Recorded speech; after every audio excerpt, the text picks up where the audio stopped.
Welcome back. This is the Church O'Clock Show. We are on the book club segment. Today we are getting to look at a workbook, but at the same time, we're looking at facts about sex education from a biblical perspective in an African context. And joining me this morning is Kaberia Kome. He's a pastor and he fellowships at the Family Church, and he is passionate about fellowship, literature, and education. Now, this is a very important topic. We keep hearing about sex education, and we hear, that we're getting influences from foreign countries, from the West. It's not contextualized, or it's not even biblical. But we want to see people who are trying to create a change and an impact in that area. Karibu sana. Asante sana. Thank you so much. Very well. Thank you. God bless you for having me. And I'm doing very well. Thank you so much. Awesome. Yeah. We're so glad to have you. Shukran. I must say, this is, I don't want to call it unique, but quite a niche in this whole aspect of education, more so sex education. Yes. What led you to this, of all things, as you could educate young people about why sex education? Yeah, good question. I'm a product of many mistakes. All right. I'm also a product of a lot of grace. So it came out of my personal experience. I discovered many things by myself, made a lot of mistakes by myself. And so when I became a believer, when I got born again, when was that? December 2010. Awesome. Conviction began and the Lord took over. That is where I really began asking serious questions about who am I, what do I believe, am I really a Christian, and so that really sparked a desire, and I believe it's the Spirit of God, a desire to really study the Word, really get to know what is it that I believe, why I believe what I believe, and out of that a lot of really solid answers came from reading the Bible just by myself. Yeah. And the journey began with Maumbile, which is this tool, in 2015. And now we are almost there. That's dates way back. 2015 is not, yesterday. Yeah, How comes it has taken such a span of time? I really believe it's God's doing. We want things to work sometimes our ways. Yeah. We want things to push them and make them fit our time schedules, but building the right team, getting the right support, getting the right information, the right artists, really gifted illustrators and graphic designers, even the right research team was a fight. So I know it was already a spiritual thing, but even just getting it off the ground has been really a miracle. It's a faith project, and it still continues to be. And so we're really grateful that hopefully this year we'll be able to release the tool, and it's going to be a blessing to many people. Yeah. Before we go to how you're going to implement it and work it out amongst the youth, I could ask, I've gotten a chance to look at the draft, and it contains so much, really very profound, from drawings, from African proverbs and facts about, African context and our perspective about different things. Who did you need to bring on board with the assumption that you're not working alone on this? Yeah, very true. First of all, big shout out mke wangu. She's definitely on board. Family has been such a big support. But technically, we actually have to consult with gynecologists, we consult with church leadership, we consult with lawyers, like I mentioned, the right researchers, so that we paint the picture. When we talk about an issue, for instance, abortion, we want to know, first of all, what does the law say about that? Is there some cultural influences around that? Secondly, we want to be clear, what does the Bible say about that? And how can we respond in a relevant way to those specific challenges? So we scoped 12 specific issues that are really a threat to God-honoring sexuality, and broke them down. So that's why it really took the immediate team. We are 9 of us. Wow. Beyond that, by the way, shout out to Maumbile. God bless all of you. I'm here because of you. And that's been the immediate team, and there's been so much love from my Bible college and just different spaces that have made it a possibility. Now take us through the different aspects, just as a highlight. Awesome. Yeah. So the tool is really, we just figured a simple method would be present the challenge. So Okay. we begin with a challenge. It's illustrated like a comic book. I Okay. grew up just loving cartoons. I still watch cartoons. Mhm. And that was a way we can just raise an issue. So after it's raised, Mhm. we want to immediately raise what the Bible would immediately respond in saying to that specific challenge. Okay. Then after that, we can enter dialogue and say, this is how it looks in our context. This is the sum of the statistics. Mhm. It's also important to know. And so we're giving even parents a chance to communicate with their children on sensitive matters, but in a very dignified and also God-honoring way. Okay. And so that's how it works. Each of those 12 segments together in the book, they are actually covering issues not just within Kenya. We are reaching like regionally. Some issues like FGM, they are common even Nigeria, Yeah. Somalia, they are across the continent. So we are believing God that it's going to be useful not just for Kenya, but beyond our borders. Okay. What is sex education? Very good.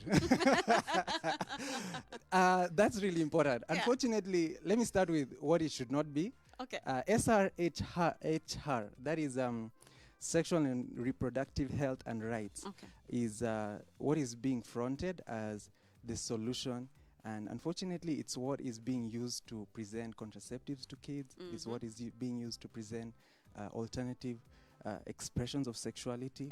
Yeah. The homosexual agenda is all hidden behind that, and government is being forced to implement that. You'll notice what is the CSE, Comprehensive Sexuality Education, Yes. is actually has been tabled before government. There's also now the National Adolescent Reproductive Health Bill. These are all presenting challenges to what we view as the gift of sexuality and how we use it in a God-honoring way. So our response is a responsible or value-based sexuality education.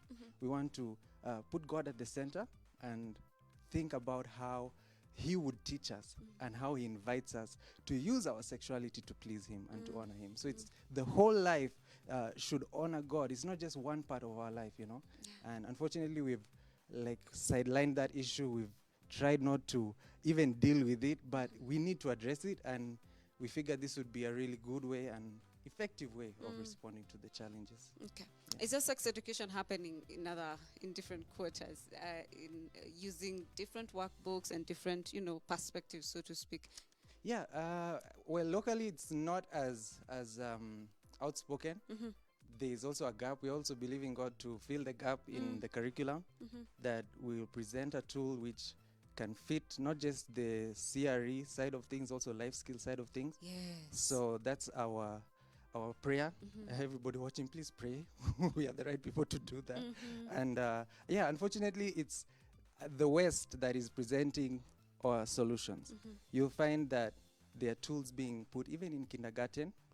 I know one is called it's perfectly normal. Okay. And it's very nicely illustrated, very delicate cartoons, but the content is just off. It's Why okay. is it off? It's okay to touch yourself.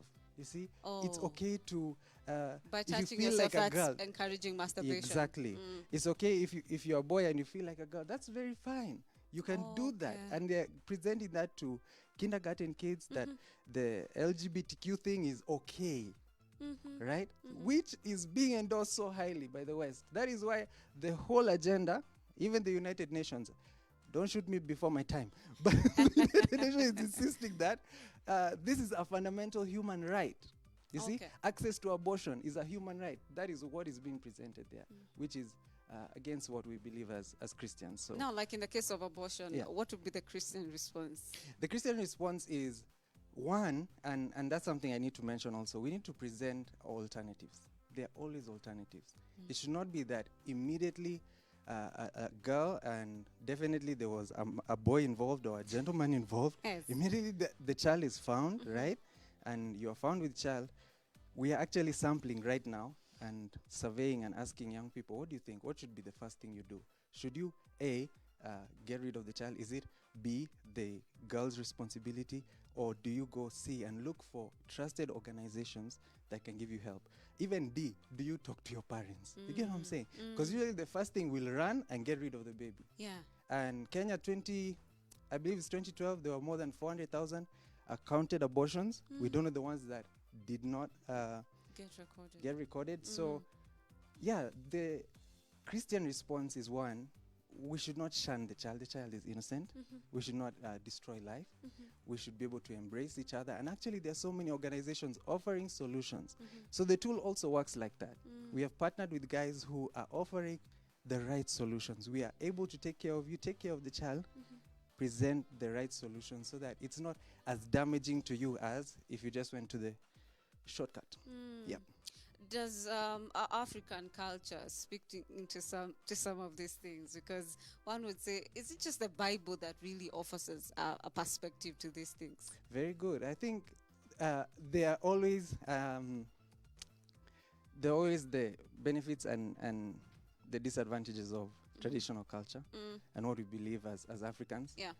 Unfortunately, we are in a time when you can't just sit on one. Yeah. I wish as believers we just sat on one. When an issue comes up, either utasema kwetu si ufanya hivi, or we say no, siku hizi watoto wanalelewa hivi. Is the modern way of doing things. Yeah. So tech and the Western influence is going to tell us, if you dash, then dash, right? Yeah. But ideally, we need to have a constitution. Actually, every home has a constitution, unspoken one. Okay. Sometimes a spoken one. Yeah. So that when an issue comes up, like who should wash the dishes, we will look at the culture and say, me, I'm the man of the house. I can never do that. Yeah. Where I come from, it's illegal Yeah. to enter the kitchen Yeah. as a man, right?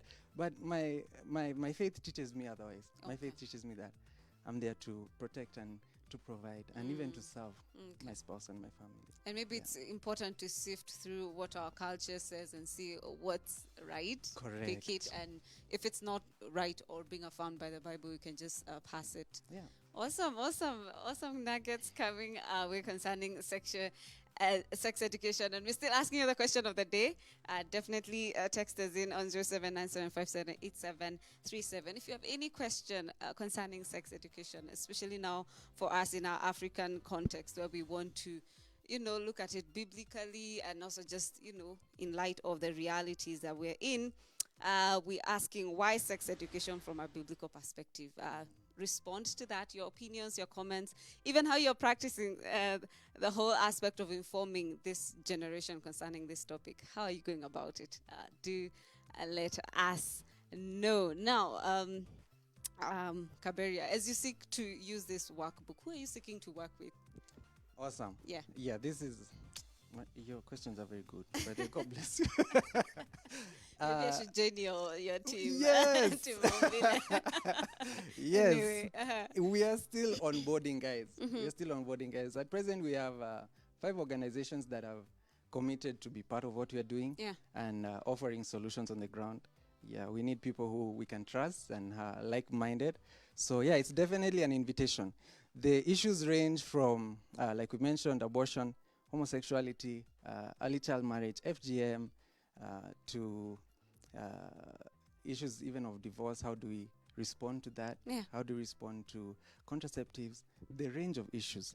And we're looking for just like-minded organizations that if a child is in need, a reader just sees that and they need help, immediately they can reach you and you provide the right solution. We are looking for partners like that at present, yeah.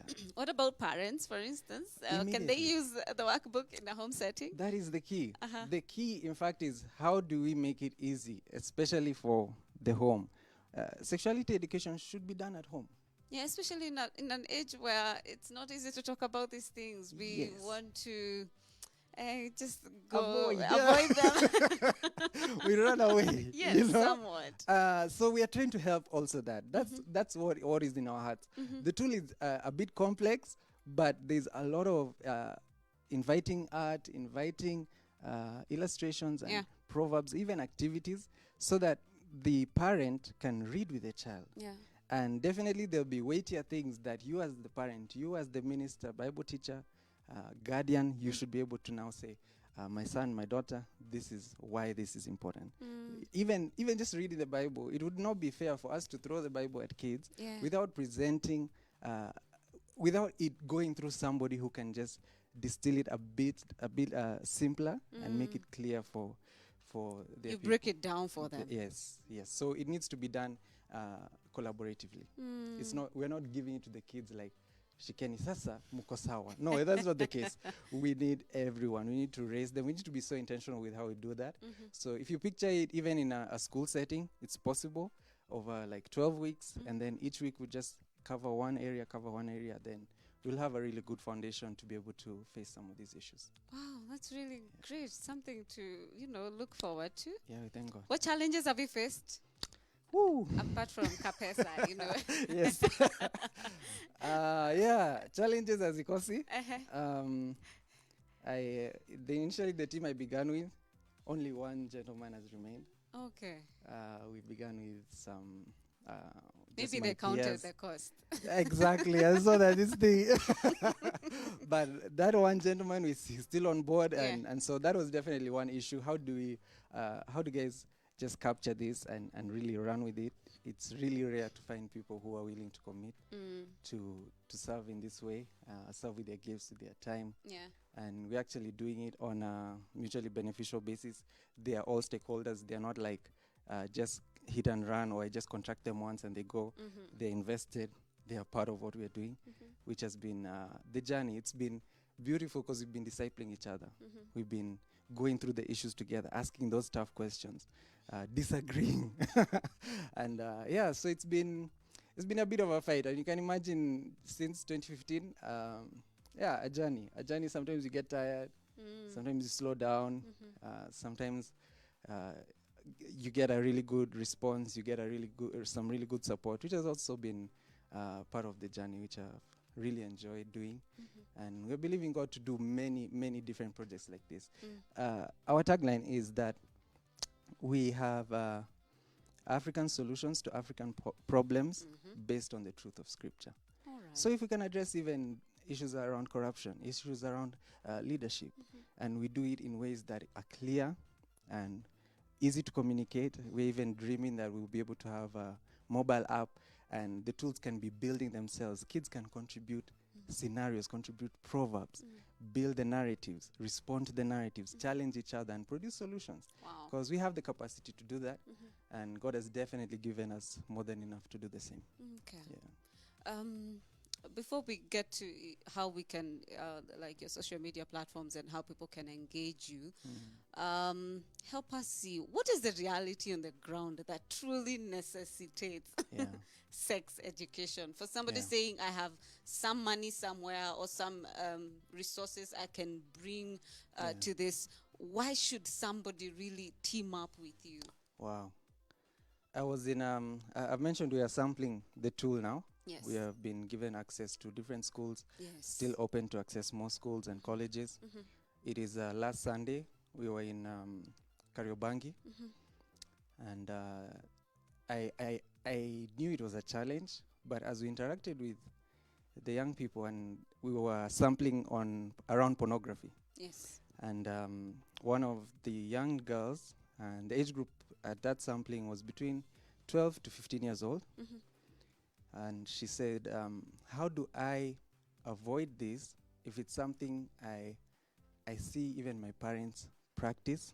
In that case, her parents, I believe the mom is a prostitute. How do I stand out? How do I make a difference if this is my reality? I've just known this, nothing else. Yeah. And so that's where we are.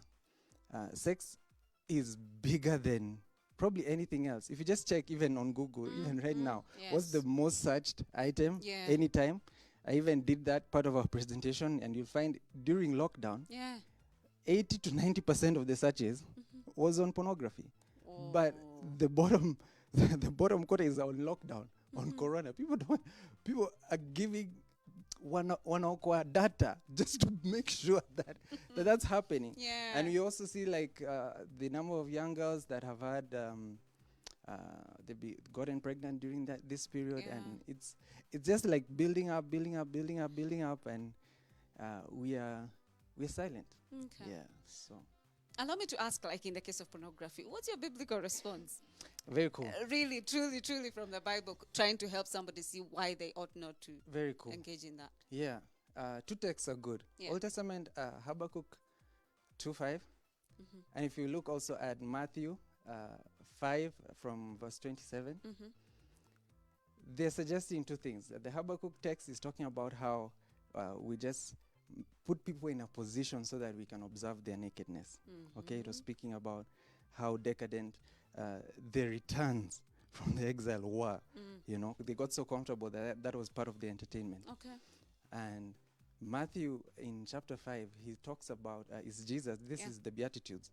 And he talks about how if your eye causes you to sin, do two things. Take it out. After you take it out, don't find a way that you'll return it later. Throw it away. You know what I'm saying? It's radical. It's radical. Yeah. How we have to cut and get rid of that, you know. And the heart of the matter is this. Unfortunately, pornography has been sold like art, like it's a beautiful thing. In fact, right now we just define women by how sexy they can be, right? And men will now be defined by how sexual, how much either power or money or women they can have. Yeah. Very wrong definitions of male and female. Yeah. And those are the things that have really fueled the pornography industry. And so our response would be, let's refocus. What does it mean to be a man? What does it mean to be a woman? And much of the outcome of pornography is that males will dominate and abuse women, and the act of sex is no longer dignified. The act of sex is no longer safe, especially for the woman. You'll notice when they act those films, there's zero intimacy, there's zero sensitivity, you see, and something as delicate as that is just reduced to venye wanyama watafanya, you know. And so it's really damaging. The consequences of addiction, even a paralysis for males, it causes a paralysis because you cannot do what is being done there. This guy has an everlasting erection and there's no such thing. Yeah. You get what I'm saying? It's just unrealistic. Very unrealistic and really damaging, because how now do you relate to women? How now do you relate in intimate ways with someone that you hope to relate? What of the arguments that these things spice up the marital relations within a marriage? That's a very good one. A lot of people. Such that when we're saying, you know, if your eye causes you to sin, if your hand causes you to sin, what if somebody is already at the point of arguing, this is not a sin. Yeah. Don't even put it in that category. Yeah. Yeah. I would say this. When we watch those films, it's also good to know what's the backstory around that. Okay. Pornography is from two Greek words, porne, graphe. Porne is a prostitute. Graphe is the writing or images. So pornography is film prostitution from the baseline. Okay. As we move forward, you'll notice that it's such a huge industry. They're like super porn stars at the top. Those guys have gone through a lot to get where they are. I'm not saying it's good.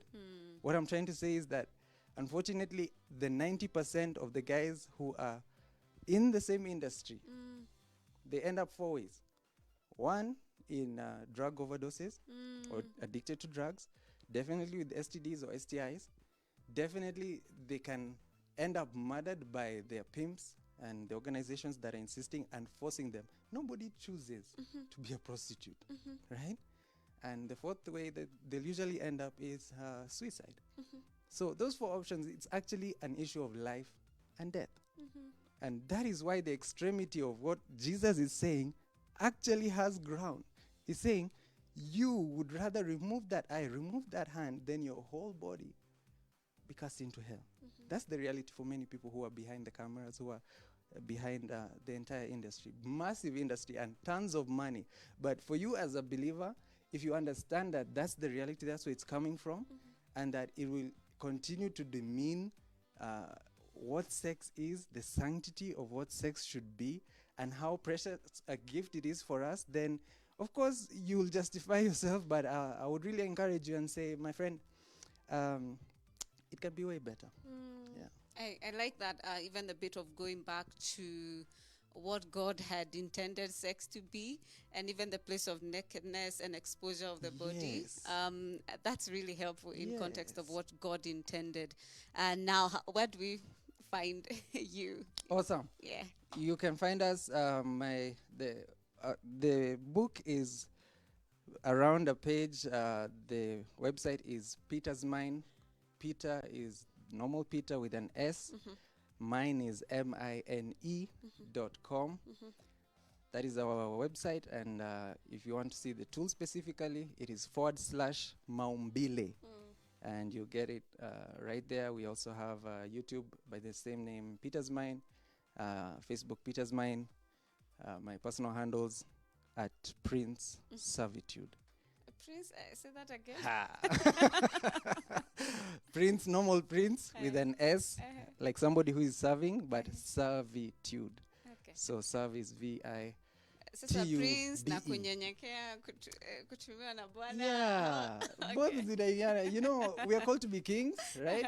But there's truly just a King of Kings. Okay. And for now, we need to serve. So let's position ourselves for that. All right. The question of the day we are asking is why sex education from a biblical perspective in an African context. That's a question of the day. Why sex education from a biblical perspective? Talk to us how you're going about that. I see someone is saying, I'm 15 and I'm already sexually active. What should I do? Shiko from Riru. Thank you, Shiko. Yeah. Shiko, there's hope. Is that shocking, really? The fact that at the age of 15 she's already sexually active? Is it commonplace? We've become numb. Oh, okay. It should be shocking. It should shake us. Yeah. We've become numb. And I think for Shiko should know that there's a lot of hope. There's still a lot of support that's available. Shiko, you can still serve God. You can still follow God. And you can still devote your whole life to God. It's good that we acknowledge that where we have sinned. And also it's important that you just submit to some good biblical leadership. Have somebody you can be accountable to. And they'll help you to walk through any of the challenges that have come about. You know, what sex does outside marriage is that it takes away from us, and God intends for us to be whole. Yeah. I struggled with how I can just be able to just say that, but God really wants us to be whole. Yeah. In fact, the same Matthew suggests that you would be perfect as your heavenly Father is perfect. The root of that is that you will be complete. Okay. You know, and God wants our whole being to just belong to Him, not parts, not a little bit. Even the broken parts, He can heal and still make us whole again. What's a biblical response to fornication? Because already somebody who's engaging in it, they probably don't have a biblical worldview concerning that. Yeah, we still so numb. Pagwakando is normal. Vasha is normal. It's so commonplace. Yeah. But friends, if we just took a moment, anything that is used against its purpose, it just results in abuse. It results in damage. And God really intends for you to be intimate with one person, and that is where, in the context of marriage, in fact, because one of my elders, specifically, in marriage, in committed marriage, holy matrimony would be best case. Okay. So one of my mentors really says this: the only place sexual experience is of benefit is in marriage. Why? Because everywhere else, you're not gaining. You keep losing. Sex, we've made it about what I can get. Yeah. That is not built on love. It is built on selfishness and satisfying your lust and your desire for 2 seconds, 5 seconds, then game over. You know what I'm saying? Yeah. But in marriage, as you learn to embrace one another, you learn to give more than you are receiving. We're really growing in Christ-likeness. We are really using sex for what it was intended. 1, to procreate, and 2, for intimacy between a man and a woman. There is no closer relationship you will have than that. Okay. And so fornication clearly is sin, clearly is abuse of your body and the wonderful gift God has given us, our sexuality. In the image of God again is male and female. We need both. Okay. And they need to be whole. Kipro from Eldoret asks, what age are you targeting? Thank you. Good question. We are targeting from 14 years and upwards. 14 years, and we are already aware the need is below that. Like I mentioned in our sampling, even as young as 8 years old, we are finding people who really need a lot of support, a lot of care. so that they can be whole. Yep. So that's our target. We are saying anybody from like class 8, class 7, and upwards. We're really hoping to give them the right skills, the right responses, and also the right solutions. Yeah. Before you give us your parting shot, what difference would this information have made in your personal life if you got it, say, at class 7? Oh, I wish I got it probably class 7, 6 years old, not even class 7, 6 years old. 6 years old. To be honest, nilikuwa mkora. Nilikuwa mkora. And I really, I'm really grateful that Oh, you don't want to spill the beans on here? I'm comfortable, by the way. Every time I present, I don't mind sharing a bit of my testimony. Yes. The truth is that, I made mistakes really early. I was really curious about sexuality and really explored. Hata kalongolongo ilikuwa tu like, but I'm trying to say, yes, if I got this in my youth, I think it would have guarded me from a lot of hurt, and it would have guarded me from really misusing my sexuality and learning how I can use it to honor God. And not just that, even so much more about who I am. But nowadays we've defined ourselves by just that. Can you imagine? We've limited who we are to just that, when we have deeply complex, deeply beautiful, deeply rich individuals. You are all uniquely and specially made. Can you imagine? But we want to just reduce it to a single act, which has, of course, spiritual implications. So, in my background, it will definitely put me in a good position. I also realized this. If we don't teach young men, young ladies, and model what marriage should look like from a really young age, then somebody is like 18 years old, anaanza kujiuliza, then by 23, 24, 25, anasemanga, by the way, hii kitu sijaiona ikiwaka kwanza. How do we do this? We need to begin instilling as young as possible manhood. Biblical manhood looks like this. Biblical womanhood looks like this. And the more we model that, we're going to actually be saving and preserving our generation. And saving so many from so much heartache. Yes. Awesome. I see Esther Gakuru saying... Big up, big up, big up, big up. Is that someone close to you? That is my closest. That is my number one. Your personal person. Oh, my goodness. She says it's time we hear about this. I think good work, Kaberia. Oh, thank you, dear. Yes, to see Faitasha Gathua saying you're tuned. Now give us your parting shot. Awesome. Both to a parent or someone who's in a position where they can educate, and to a young person. Wow. I'll just start with Kujuza. I'm available to speak and to present and to sample this tool. Wherever within the nation. If you're going to call me beyond the borders, I will come. And we are really delighted. We are believing God that this tool will actually save lives. That is at the bottom line. We are believing that salvation is what is necessary. The gospel has the solutions we need. And we need to keep presenting the gospel. We need to be committed to presenting it and the responses it avails to the challenges we are facing. And that, I believe, is going to leave a lasting impact, generational impact. For me personally, it has radically changed my life. And I've seen it really impact and change just the way we think, the way we view issues, and the way now we can actually obey and follow God is going to be the fruit and the result of this. So as a parent, as a teacher, you're in government, you can give us room to get this tool into schools. This is what we are praying for. We are ready to do the groundwork, and we are prepared, my God, to deliver. Thank you so much. Can I pray for somebody? Before you pray for somebody, we'll take a short break, but we'll be right back. This is a book club. Do stay with us.